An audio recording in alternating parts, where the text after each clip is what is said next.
आपल्या सर्वांना आठवत असेल की गेल्या वर्षी नीती आयोगाच्या बैठकीला दिल्लीमध्ये आपल्या राज्याचे मुख्यमंत्री एकनाथराव शिंदे हे गेले होते आणि त्यांच्याबरोबर देवेंद्र फडणवीस नव्हते।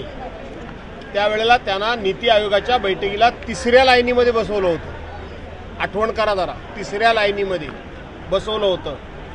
आणि म्हणून आत्ता नुकताच जो अर्थसंकल्प जाहीर झालेला आहे त्या अर्थसंकल्पामध्ये महाराष्ट्राचं स्थान शेवटून सुद्धा पहिला नंबर नाही, शेवटून।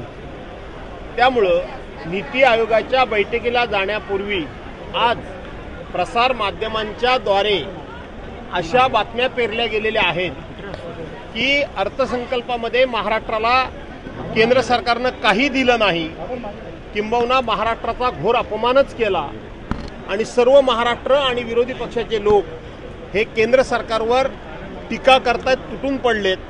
आणि म्हणून आम्हाला खूप काहीतरी नीती आयोगाच्या बैठकीमध्ये महाराष्ट्राच्या वाट्याला मिळेल अशा बातम्या पेरलेल्या आहेत, परंतु महाराष्ट्राच्या वाट्याला काही येणार नाही।